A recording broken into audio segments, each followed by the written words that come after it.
देखते हैं पंकज आर्या की एक रिपोर्ट। संयुक्त आदिवासी सामाजिक संगठन के तत्वाधान में नगड़ा टोली सरना भवन सभागार में आदिवासी जन मुद्दों को लेकर प्रेस कॉन्फ्रेंस आयोजित की गई। आइए चलते हैं इस प्रेस कॉन्फ्रेंस में और देखते हैं क्या कह रहे हैं आदिवासी समुदाय के नेतृत्वकर्ता।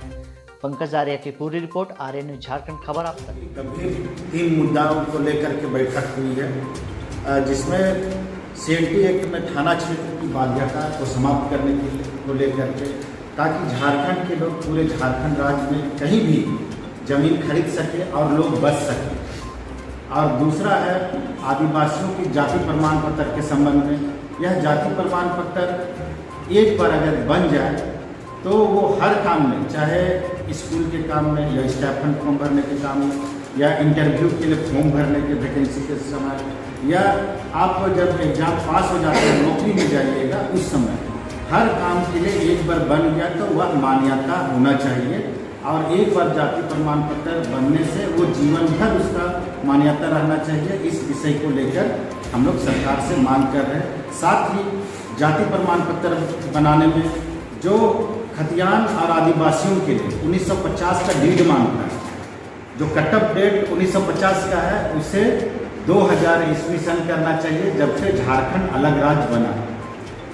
क्योंकि 1950 से पहले हम आदिवासियों का नहीं के बराबर रजिस्ट्री हुआ है। सबका अपना खतियान के आधार पर ही चलता था। लोग उस समय जगह जमीन खरीदने की ऐसी कोई व्यवस्था नहीं थी।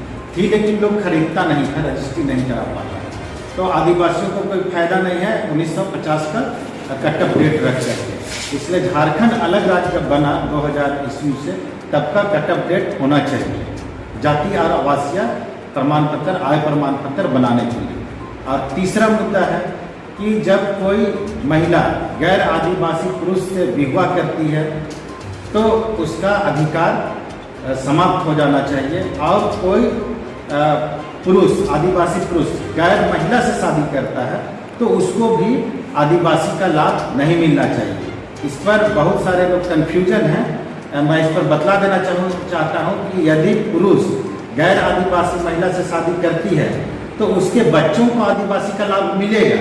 सिर्फ उस महिला के मामले में यह आता है कि उस महिला को नहीं मिलेगा। और इन तीनों मामलों को लेकर के हम लोग 7 तारीख को पूरे झारखंड राज्य में मानव श्रृंखला का आयोजन कर रहे हैं। सभी लोग हर चौक चौराहा में अपने अपने स्तर पर, गांव टोले मोहल्ले में निकलेंगे लोग और सरकार से मांग करेंगे, तख्ती और बैनर लेकर के सोशल डिस्टेंसिंग के साथ सरकार की गाइडलाइन को पालन करते हुए हमारी मांग को अपने तख्ती और बैनर में लिखा हुआ रोड में मानव श्रृंखला बनाएंगे। धरना इनके विपरीत प्रचार प्रसार किया जाएगा और किसी भी तरह से अगर हमारी मांग पूरी नहीं हुई तो दूसरी रणनीति हम लोग बनाएंगे।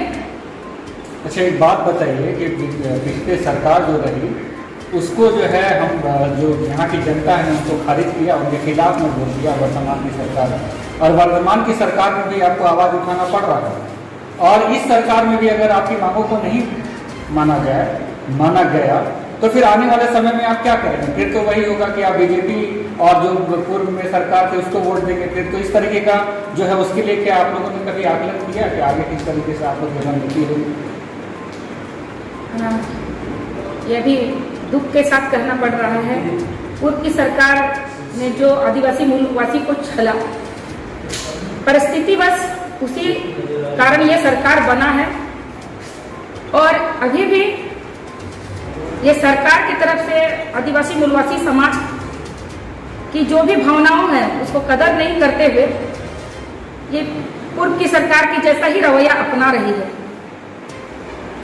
जब संघर्ष करते हैं, जब आंदोलनकारी तो संगठित होते हैं और हम लोग पुनः संगठित हो रहे हैं अपनी मांगों को लेकर। और आने वाले समय में इस मंच के माध्यम से चेतावनी देते हैं, अभी भी सुधार करने की आवश्यकता है, हमारी मांगों को सुनने की आवश्यकता है। अगर संगठित होकर हम लोग बिगुल फूकेंगे तो कहीं के नहीं रहेंगे। चलिए, कैमरे के लिए अपना परिचय बता दें। निरंजना हेरेंस टोप्पो, जी आदिवासी केंद्रीय परिषद महिला अध्यक्ष। आप तो पहले से भी आंदोलनकारी रहे हैं और बहुत सारे मामलों को लेकर भारतवर्ष में पूरे आंदोलन किए हैं आदिवासियों को लेकर। झारखंड राज्य में आदिवासियों की बहुलता रही है, इसको आदिवासी प्रदेश के नाम से भी जाना जाता है। बहुत सारी सरकारें बनी, लेकिन आज क्या ऐसा विडंबना हो गया कि छोटे छोटे मुद्दे को लेकर भी आपको आंदोलन करना पड़ रहा है, इसको लेकर आप क्या कहेंगे? बहरहाल जब सरकार को बड़ी बड़ी चीज़ें दिखाई देती हैं तो कभी कभी छोटी चीज़ें छूट जाती हैं। हम लोग हेमंत सोरेन सरकार का ध्यान आकृष्ट कराना चाह रहे हैं कि जो हमारी मांग है, झारखंड की जनता की, आवाम की मांग है, इसको इसी मानसून सत्र में आप बिल लाइए और पास करिए। अन्यथा पिछली सरकार का जो खामियाजा उनको भुगतना पड़ा, उससे भी भयानक भूचाल आएगा। Mind it. अरविंद राव, सामाजिक कार्यकर्ता, लोहरदगा। 7 तारीख के जाति प्रमाण पत्र बनने का जो आदिवासियों का जो है तरीका, एक खतियान से बनता है और दूसरा डीड से। तो डीड में क्या है कि आदिवासियों को 1950 का डीड मांगा गया है, एससी लोगों को 1978 का और ओबीसी लोगों को 1993 का। तो हम लोगों का मानना है कि वो हम लोग आदिवासी लोग तो उसमें जगह जमीन खरीदता नहीं था, ऐसे एग्रीमेंट पेपर में, सादा पेपर में ऐसे ही लिखा गया।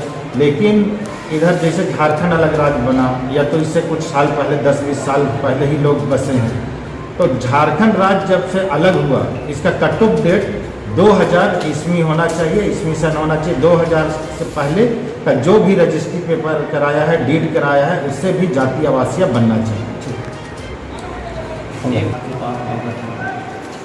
आज की जो प्रेस वार्ता है वो मुख्य रूप से 3 मुद्दों को लेकर है। एक है CMT एक्ट में थाना बाध्यता क्षेत्र को हटाया जाए ताकि आदिवासी स्वतंत्र होकर पूरे झारखंड प्रदेश में बस सके। पहला ये हमारा मुद्दा है। दूसरा मुद्दा है कि जाति प्रमाण पत्र की जो विसंगतियाँ हैं उसे दूर किया जाए।